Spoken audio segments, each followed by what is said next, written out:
Hi. Oh, Hi, there it is. everyone. Yeah. So, hello, I'm Zombie Grub, and this is Alaris. Alaris. I learned her real name, so cool beans. Yeah, I was just casting on Base Trade TV earlier, and I came down here, and they were like, "We should cast," and I was like, "Fine." And she's been wanting to cast, so she found Just like for opportunity. fun. We'll see. We'll see. No promises. I play Zerg, and our next matchup is a TVP, so I Yeah. don't know how much insight I can offer, but I'll give it a shot. I'm sure you do fine. The TVP is actually going to be between Illusion and CNProtoss, and I guess this is pretty good for like I'm not the oldest DC nerd around here. I mean, that's like maybe Bob. I'm not even sure. But I've been in the scene for a while, and Illusion used to be a really big contender, the DC lands.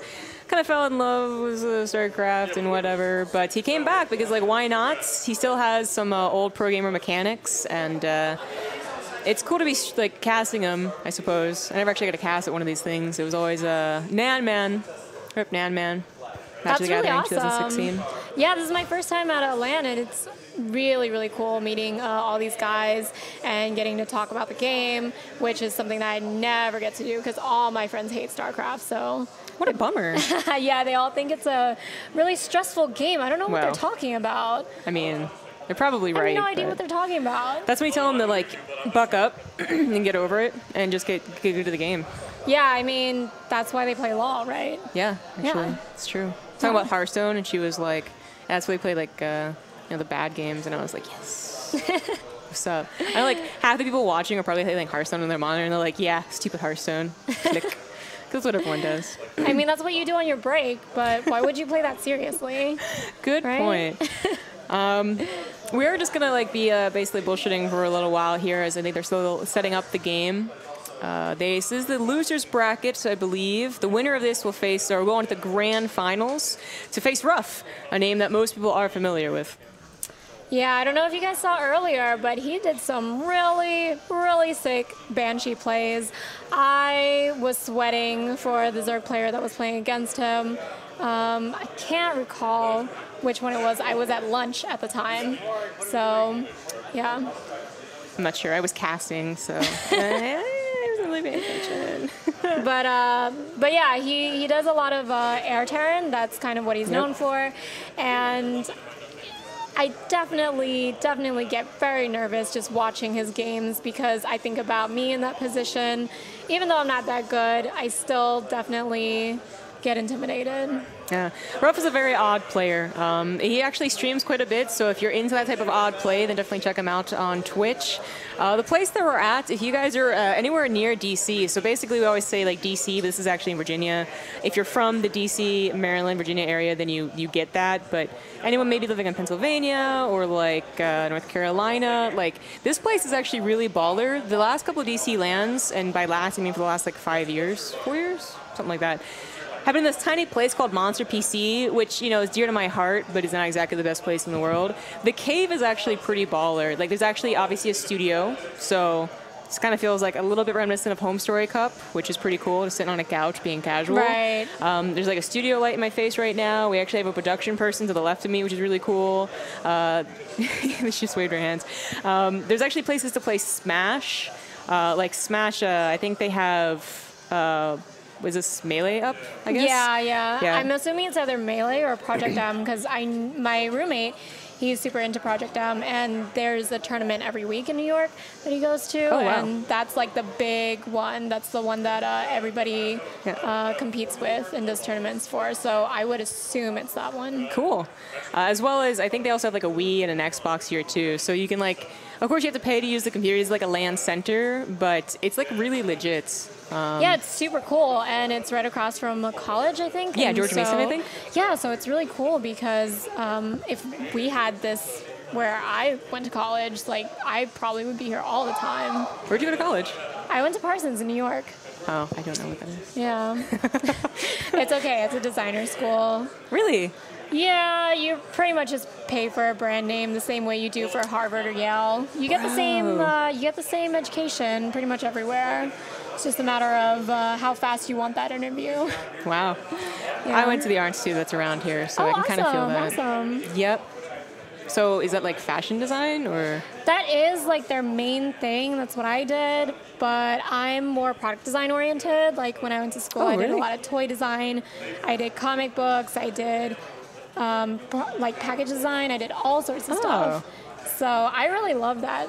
That's cool. Yeah. I was gonna say, like, you know, you're the like most dapper looking one between the two of us, like whatever. But that's cool. It's I guess is that kind of going along with graphic design then? Yeah, I do a lot of graphic design work. I love doing like designing websites, stuff like that. Oh, nice. So I never really fell into fashion the same way other people did.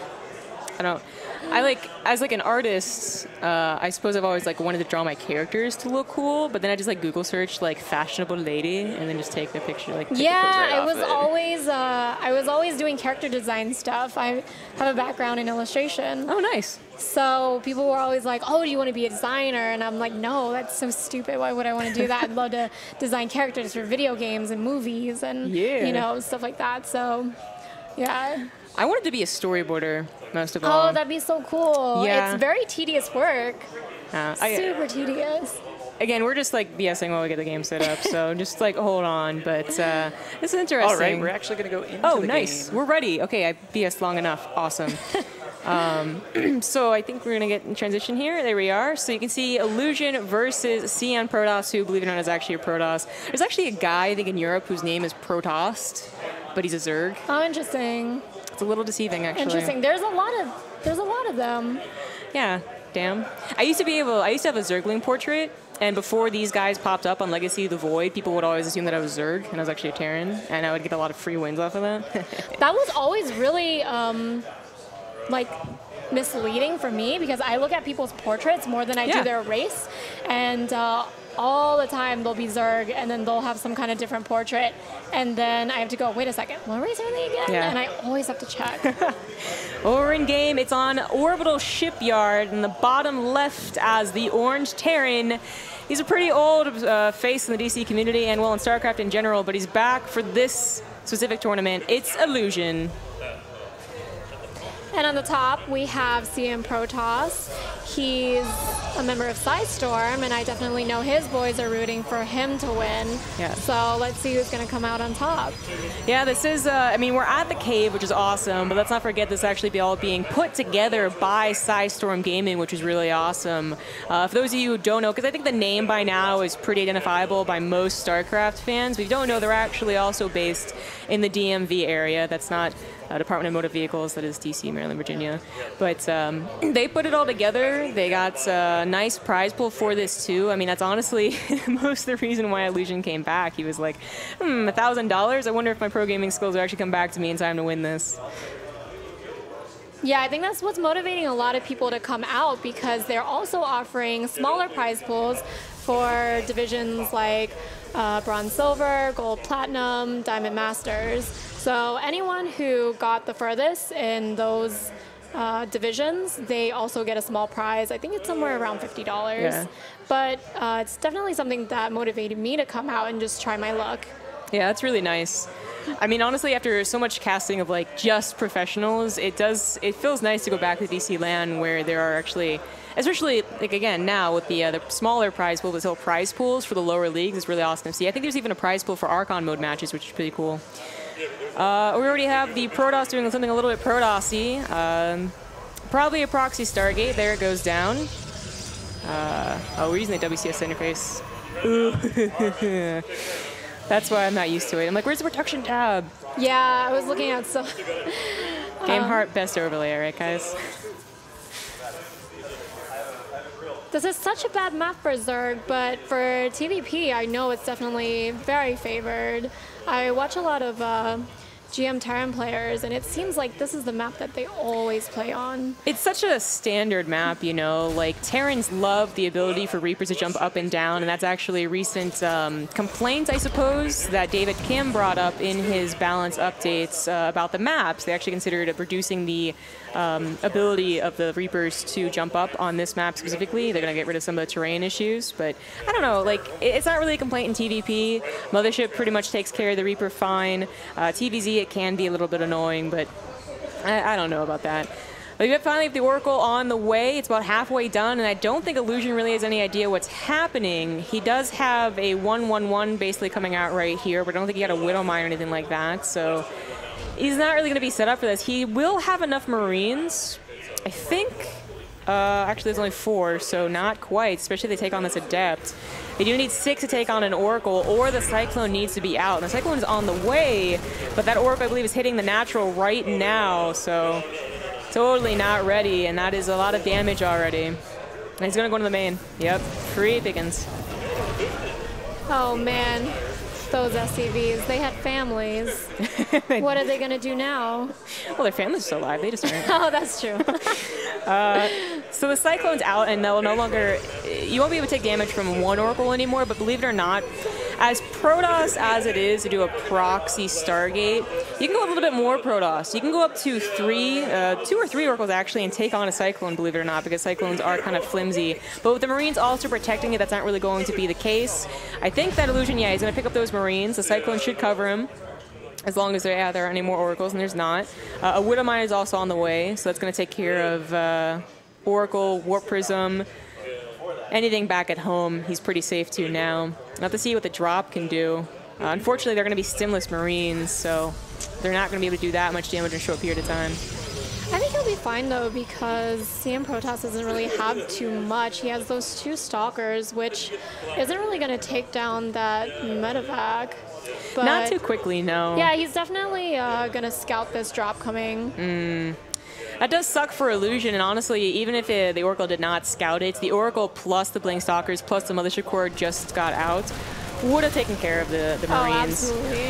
It's a little bit bold of a choice for the Marines to take on the front army. Usually this is more about harassing and killing the probes, but actually it can be very intelligent to try and take on the army as well. Gonna bother taking out the Observer. That is questionable right now because he is on a low worker count, and every single meal is going to be pretty important. But it does, I mean, now hopefully more drops in the future won't be scouted thanks to that one Observer dying. Finds the Stargates. This is nice. I mean, it's still a slow proxy, but it is still a proxy, so you want to be able to take care of this.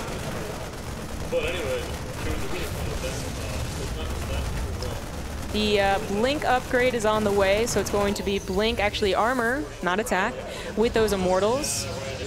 So the Adepts did get a recent nerf. The Mothership Core also got a nerf/buff, basically a change, so its attack's a little bit stronger. But it costs more. Yeah, exactly. It costs more, so you can't share the love on all of the pylons as you used to be able to. But the Adept was a lot more important in this matchup because it now 3 shots a worker instead of 2 shots a worker. Now, there's not really any Adept shenanigans going on right now, but we did see a couple of Adepts warped in defensively because they are still decent against Marines. But Marines actually do decent against them now, too. And Illusion's once again going to go for that frontal attack. Yeah, I'm wondering how he's going to do drops this game because I see the pylon placement, and it's pretty much ready to intercept anything that comes around the edges. Yeah. So I think he's going to have to find another way in, and I'm very curious to see how he's going to do that. So Illusion, like I said, he's only come back basically for this tournament, so his mechanics are pretty good. I think in the past he said that his micro hurts over time more than his macro does, but either way, much more importantly, it's Legacy of the Void, not Heart of the Swarm. A very different game for many different reasons. And I will get on to more of that in a minute, see how the attack goes. Cyclone, of course, is going to get maybe a free Adept, not quite. This is a very dangerous push. It's combat shielded, it's stimless. He's got to take the fights, but I don't think it's going to be a very good fight. No, I don't think this is a very good engagement at all. And, oh, those Marines didn't make it out. Oh. Yeah. So the reason that I bring up the difference of games is that Illusion is pretty much playing like Heart of the Swarm, but actually TVP has changed dramatically. The pacing of TVP has changed. The game as a whole, its pacing has changed thanks to the increased worker start and the lower mineral count as well. Colossus are no longer a main staple to this matchup, as well as just not that style of play of Protoss to just be on 2 bases for a long time, get to a decent army, and then maybe get a 3rd base if you're lucky. It doesn't really happen anymore. Like, you are almost guaranteed a 3rd base as a Protoss, and you want to have a 3rd base to get that very increased production on gateway units, which was not usually its thing. Usually Protoss' thing was robo units. As you saw there, Illusion's drop is picked off, and that does reduce his ability to pull the Protoss apart, something that he really needs to do because he's fallen behind. I know that that Terran can scan